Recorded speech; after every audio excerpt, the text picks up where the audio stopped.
All right, we are live here in swampy Gainesville, Florida, right outside Ben Hill Griffin Stadium. We're tailgating. I am Alex Donno from Locked On Canes. He is Brandon Olsen from Locked On Gators, and the excitement is going to hit a crescendo here pretty soon as we're heading towards a 3:30 p.m. kickoff.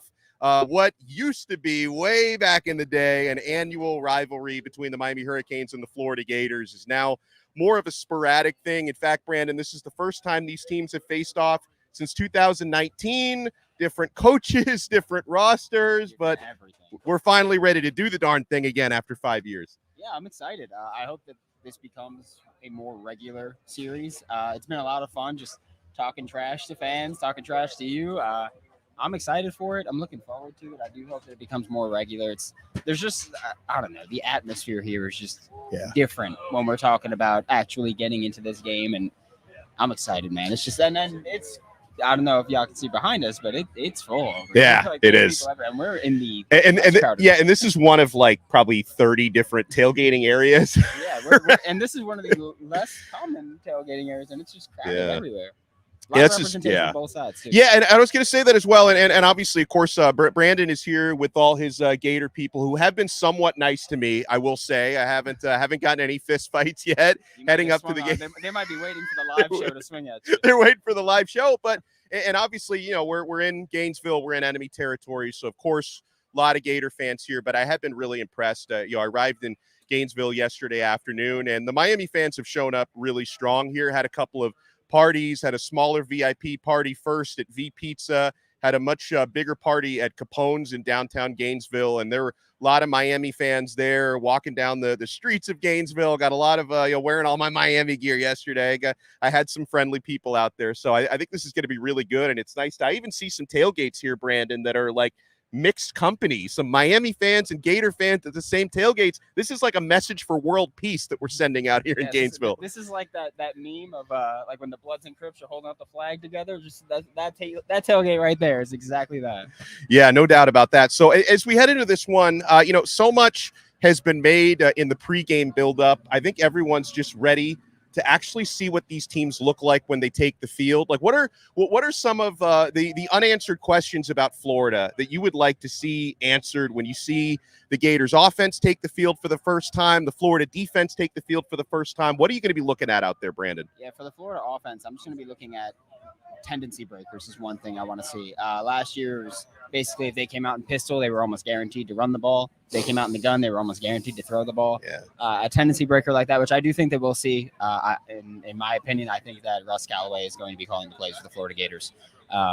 That's my expectation there. It's not a guaranteed thing. It's just what I would expect from Billy Napier here. Promoted Russ Callaway to co-offensive coordinator this past offseason.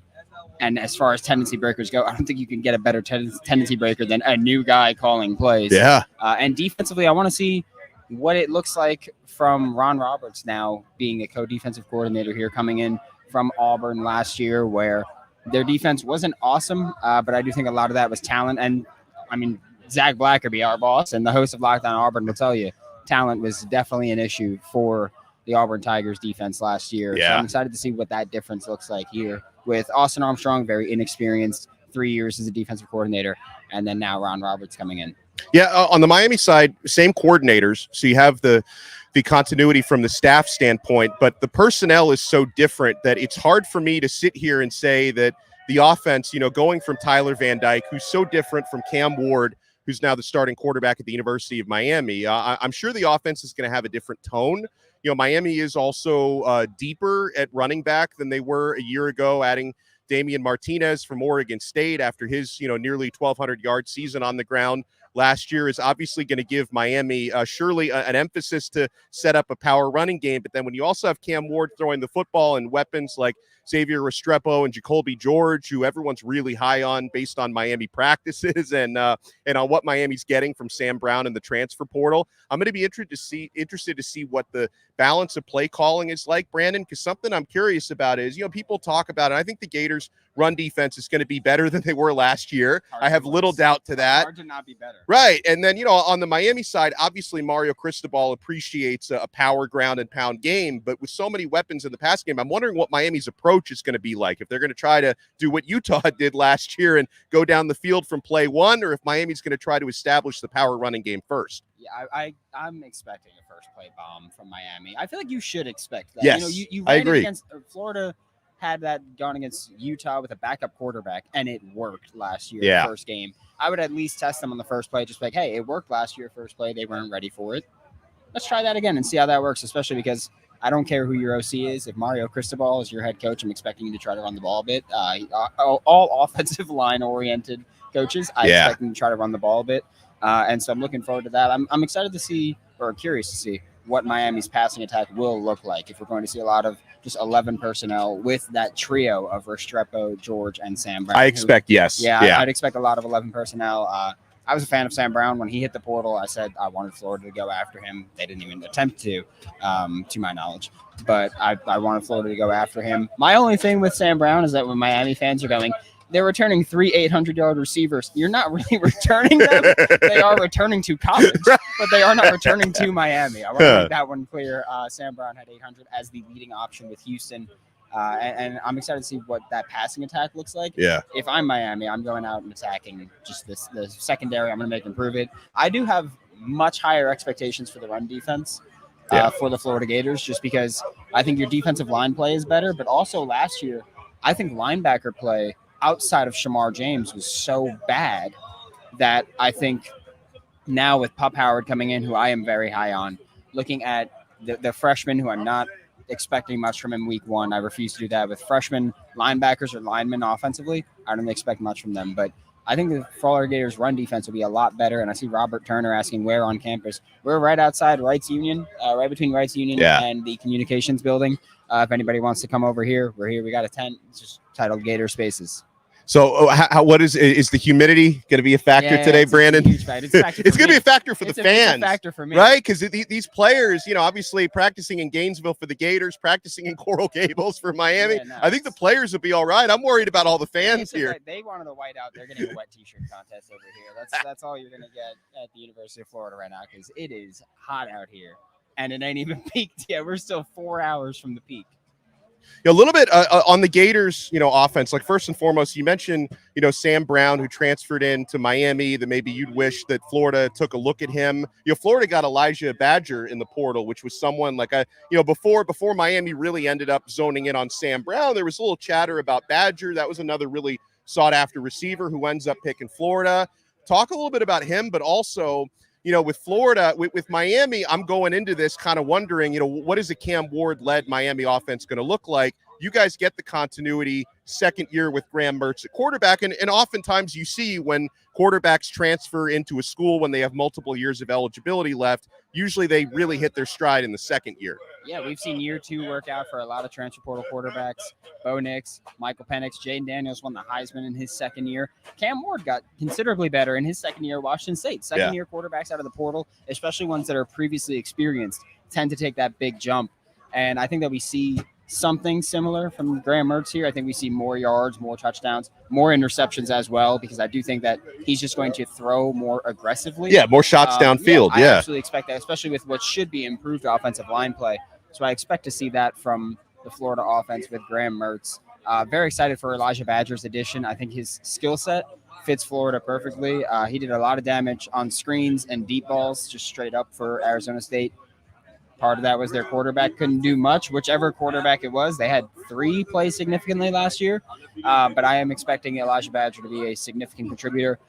Week one is interesting because this isn't an easy offense to learn for receivers. No. It's not. I know that a lot of people talk about Florida's offense and they want to insult it. It's not an easy offense to learn, so I'm curious to see what he's going to do in game one.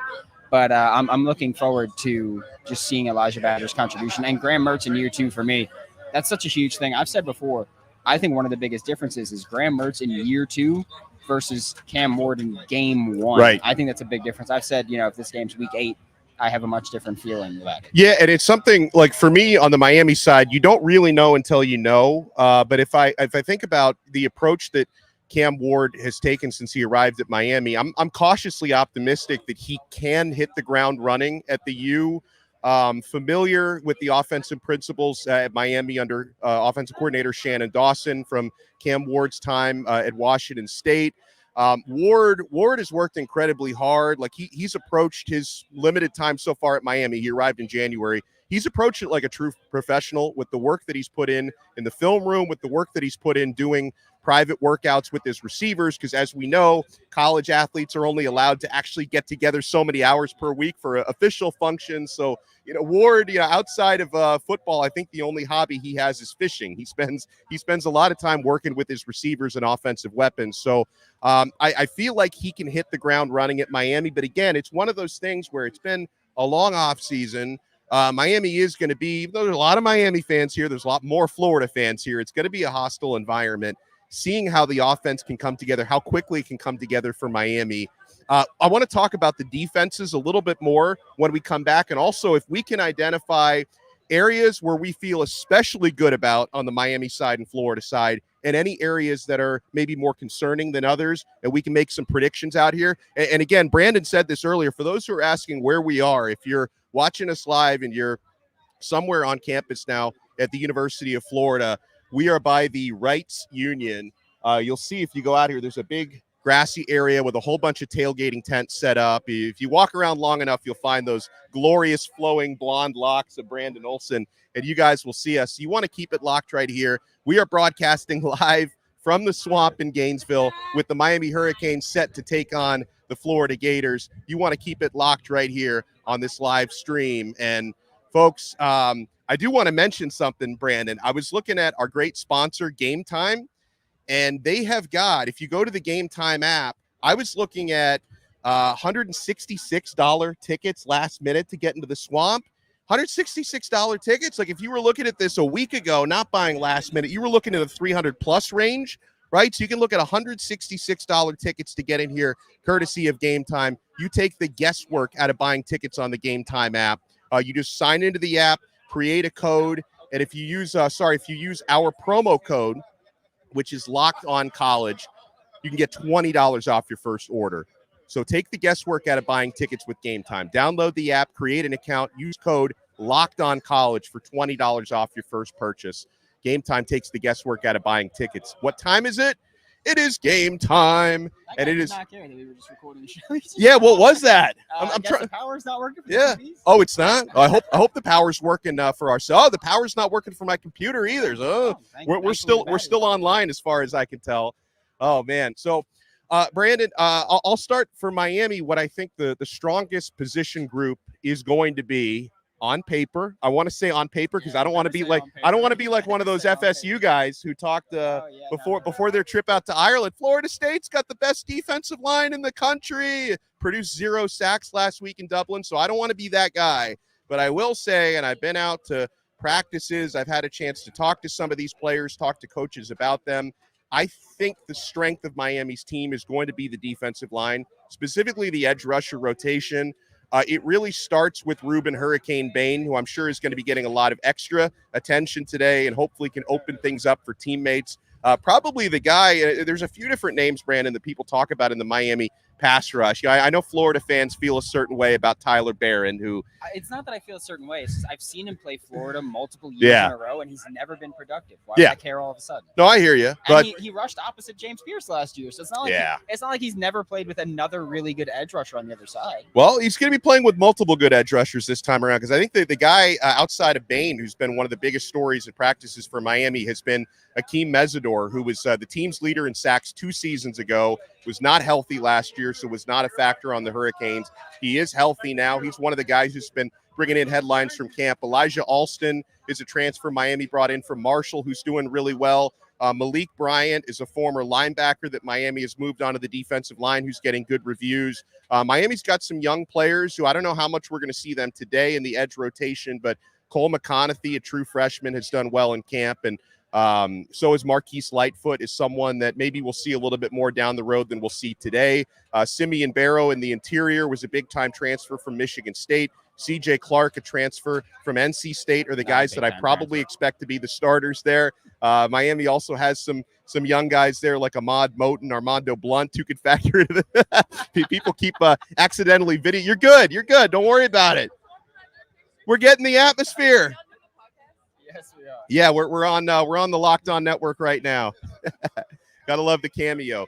So Miami's defensive line is the area that looks like they're set up to create a lot of havoc this year and maybe create a lot of havoc today. For Florida, what would you say? Which unit is the biggest strength?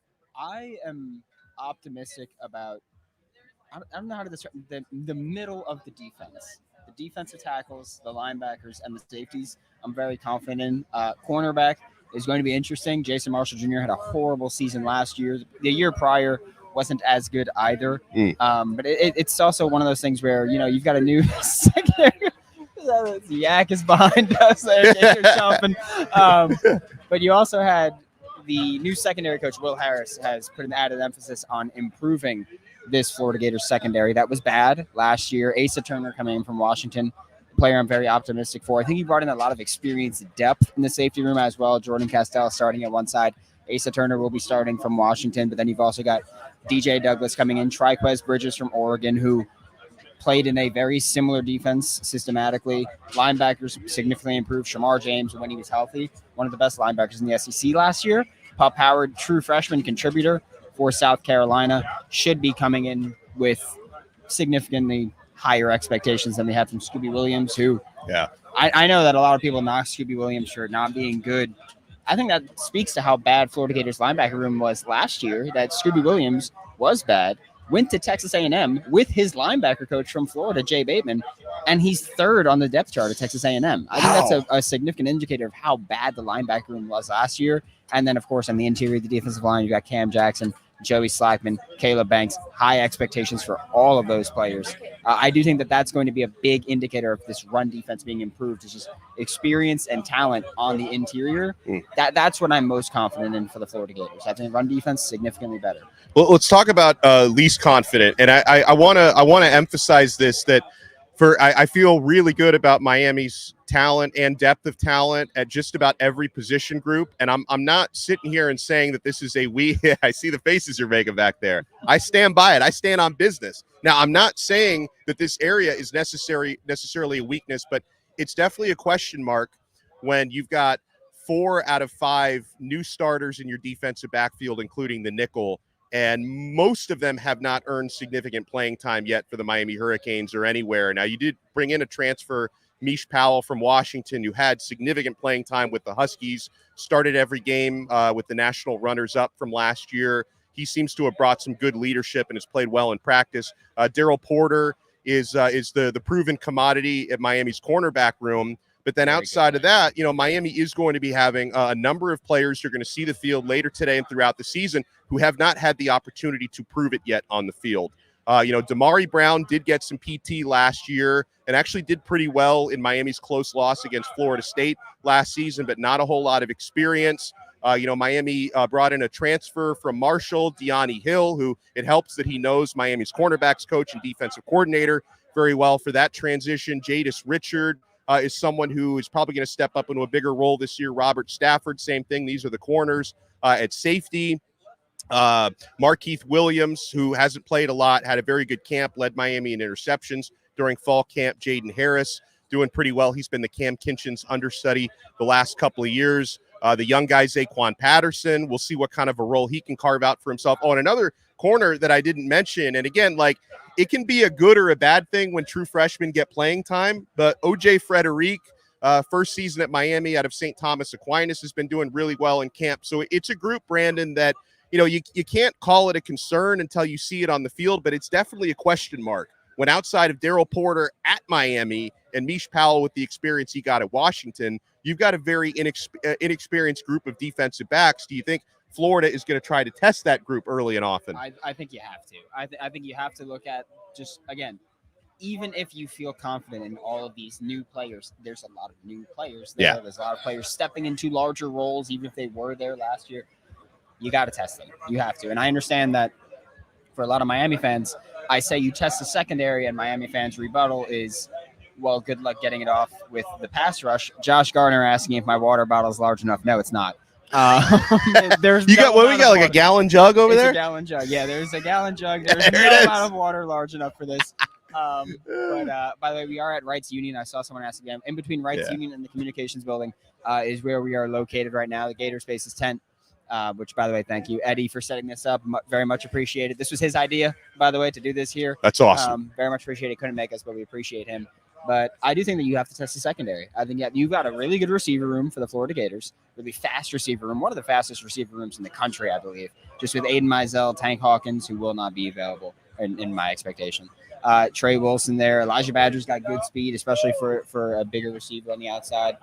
Very excited to see what that looks like. I think you have to test it. And as far as the pass rush, a lot of not proven pass rushers on that team. CJ Clark was unproductive. Simeon Barrow, more of a pure nose tackle than he's been. I think my guy Kenton Gibbs from Locked On Wolfpack would argue against the idea that CJ Clark was unproductive. He was very productive at NC State. He had, one sack last year? Well, playing in the interior. Miami's got guys in waves coming from the edge. Yeah, that's fine. Kiko Mauinoa at linebacker, 7.5 sacks last year. That's one thing I would look at, especially with Lance Guidry liking to blitz Kiko Mauigoa.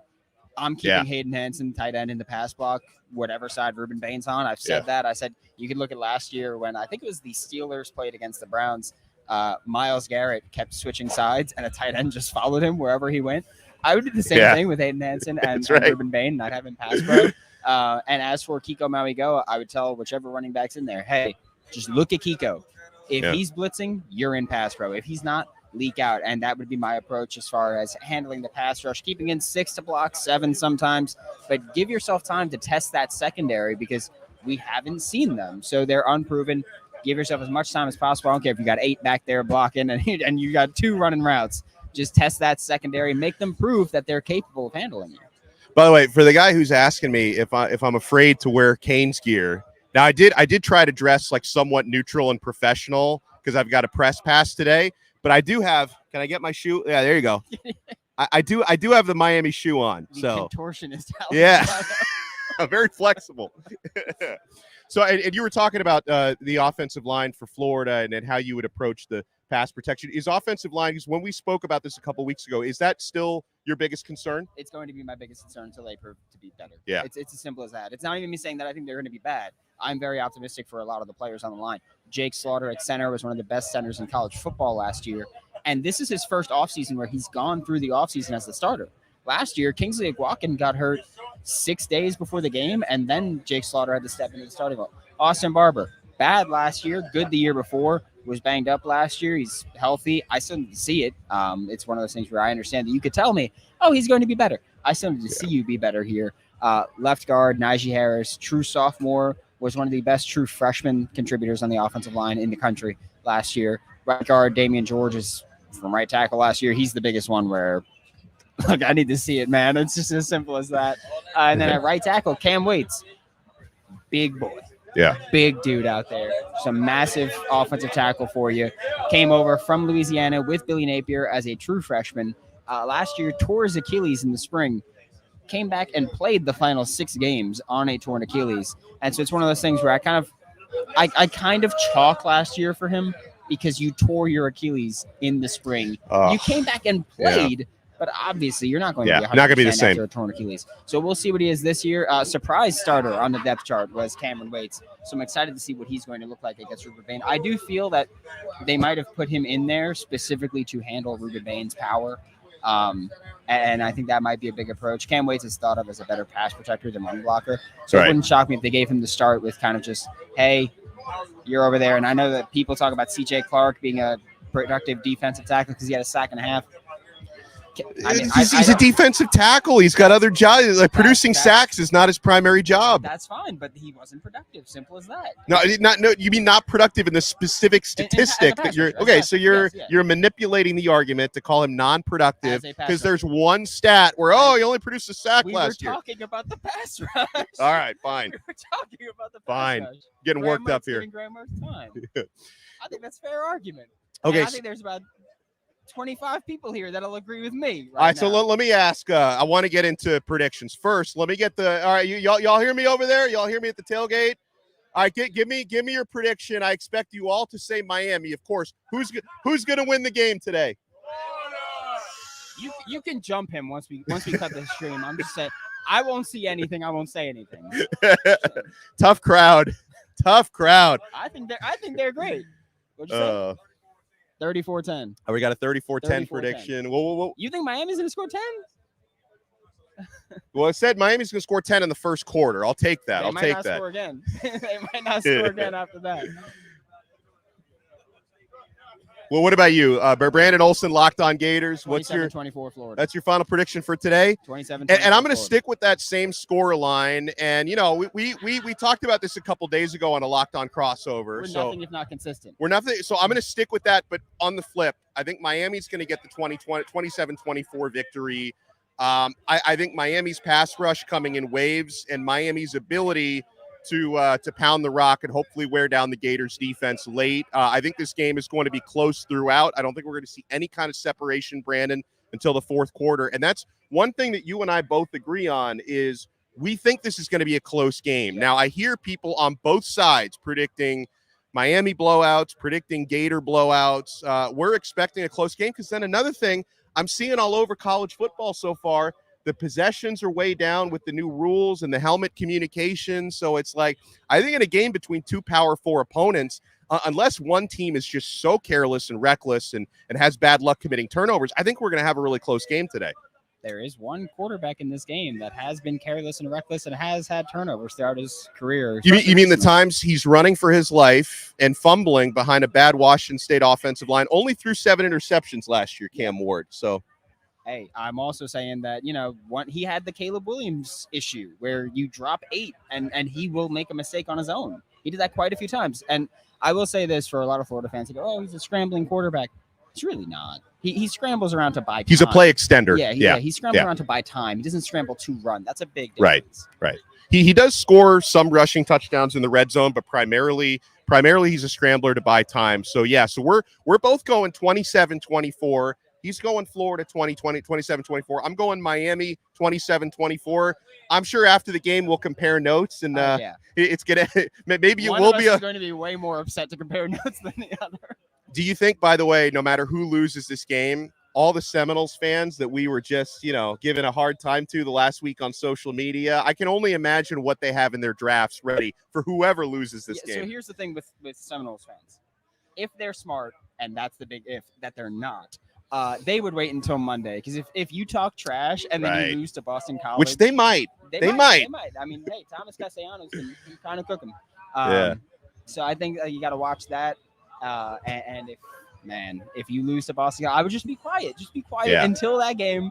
Because if you're losing, I'm not wearing jorts, but I am wearing blue pants. I am wearing blue. Oh, stand up real quick. I already showed my shoes. You gotta. They're not jorts. They might be jorts. I'm just saying, based on what appeared on that shot, the jury is out. It might be denim. But I am representing that here. Should we open the floor for the? Yeah, let's open the floor. I'm just meant to go take pictures and stuff, but we can open the floor. Tawan left. Tawan, you want to come say hi? Come over here. Say hi. Ask a question. Watch your mouth. I will watch my mouth. I heard him pick Miami. I thought I heard one person say. No, Donno. The Gators are gonna run this thing, and you know what I'm saying? Me and Brandon is in this thing, and the crew is in this thing. So guess what? We in the swamp, baby. So y'all know what we finna do. The Gator Chomp all night, all day, all evening, what? I ain't even got nothing to say no more. Let's go. I'm proud of you for keeping that clean. I'm very surprised you did that, Tawan. Good for you, man. I'm actually surprised you can keep it clean because I hear the way you talk when the mics are off. Oh my goodness. I've been telling David Locke, you got to let me just let it fly, man. I'll have some shows on a loss or a rivalry game. Let me let it fly. You want to say anything? You want to contribute at all? Come on. Yeah, get over here. Come on. Hello, ladies and gentlemen. My name is Eric from Tampa, Florida. My boy Rob Ball is a big U fan. So we got to get on the U so I can go back to work and say something to him. I got to say something to him. I hope he's saying something to you on Monday. Oh, no. He's going to say something if they – I'm not going to say if they win. I'm saying hey, they lose. Come over here. We got to get all a Canes right, fan for a cameo. Hold on. Because I feel very very attacked with the way it's going. So I'm here representing Miami. So I got your back. You want to come over here and say something? See, Go Canes. More than welcome to. Listen, it may not be Cam Ward and Damian and Sam Brown, but it's going to be our defense that rolls through that O-line and gets to Graham Mertz, or I think they come out in the double package Lagway and Mertz early. By the way, make sure you have so far, but just make sure you keep it clean. Absolutely. You have so far. I will. Donno, I want to make sure. Also, I watch Locked On Canes every day, so I know how to keep it, but but we will come through in that double package early, and we will scare them and tackle them all. All right? We're going to get through them. Let's go, baby. I love it. And by the way, of course, my best friend, biggest Gators fan, too. So. Oh, Biggest Canes fan. okay. We're big fans. Big fans of Locked On Gators and Locked On Canes. Thank you. Happy to have you here. Welcome to the swamp. Thank you so much. You got it. Wow. Now I finally feel welcome. Now that I've got you've made it official. No, you didn't. I wish you were welcome before that, but I'm happy you feel welcome now. I appreciate it, man. What's your prediction for today? Oh God, I don't really know if I can give you a prediction. Obviously I hope for a win. I think these two teams match up pretty fairly. The offensive line does scare me a little bit. That would be my one question mark precaution, but other than that, I think the two teams match up very well. I know Miami has a lot of transfers, so it's whether they can gel, and if the offensive line, I think the fronts are going to determine the game. Yeah, I'm with you on that. Yeah, that would be my opinion. Now you put the shirt on. I know. No, but honestly, I was actually I was expect to see you guys. I was going to give you a shout out though that the Miami. I'm glad he one noticed thing. y'all. Here's what I feel about today is that the problem is if Miami makes no mistakes, this game's easy. It's a win. But we're in the swamp. Sure. And that's why Gator fans' excuse is you're in the swamp. But if we Big keep deal. it together, there's no problem. We're more talented. But if the Gators can get Debatable. well, if we keep it together early on, I think it's pretty fair. the swamp may be empty by third quarter. So we got to keep it going. You know? We got to keep it going. I keep Mesidor more sacks today than anybody else. Oh, Yeah. see, he knows. He Sorry, knows quiet about Mesidor. explanation right now, but hey, just ask Joe Milton the same thing. Okay. Just ask Joe Milton how it went. We'll see. Hey, great seeing y'all. Great Y'all seeing have a you great too. day. Hope you enjoy the game. Good to see y'all. you, man. Okay. I was about to say when he had the shirt off that he's the smartest person here because it's hot out here. Like, yeah, it's smart. Out here, man. Oh man. Well, all right. So we got our official predictions in. I was glad. And there are more Miami people here at the swamp than our interviews would indicate. So I'm glad I was able to flag one down here. Hey, you got So 4,000 tickets. yeah, but I'm sure people got their tickets on Game Time, which don't I got necessarily. mine. Yeah. I got mine on Game Time. Front row, section 16, row 1, seat 32. Oh Come find man, me. yeah. So I want to send everybody a huge shout out if you're watching us live, and I want to make sure I plug the stuff that we're going to be doing after the game. So actually, for the Miami side, right after the game, going to have my guy Jim Greashopper is doing the Miami postcast Grease. So make sure you check that out. I'm going to have probably late tonight. I'm going to have a Locked On Canes post game, but Jimmy G Grease's post game is also going to be on the Locked On audio feed. Brandon, are you doing something right after the game? Yeah, I'm still trying to figure out if I'm going to go. If this is still set up, I might come back here and just go live after. If not, I might go to the Airbnb. But it's probably going to be 30 minutes to an hour after the game. Is probably when I'll be able to get some content out. Got to hang out a little bit after, especially if it's a win. And if it's a loss, I need to probably just cry a little bit. Yeah. Get my eyes cleared up so it doesn't look like I'm crying, and then get right back onto the show. You're right. I hope it doesn't run your eyeshadow or whatever you got going. I don't know. Now I wear makeup. They already think enough of me with the hair. Now I wear makeup. He's got jean shorts and he's got makeup. There we go. Now I'm wearing makeup. Oh man, and I will be on 560 WQAM post game as well, doing radio, and then I'll have the Locked On stuff right after that, and Grease is going to have you guys right after. Brandon, I don't think he's wearing makeup, by the way. I don't think he is. I'm wearing sunscreen. I'm not wearing makeup. I forgot sunscreen. I'm gonna. Oh I no. got Okay, I'm gonna have to borrow some of his sunscreen. bad. So thanks everybody for tuning in. So he's got the Gators, I got the Canes. 3:30 p.m. We're gonna keep you covered right here on the Locked On Podcast Network. Your team every day.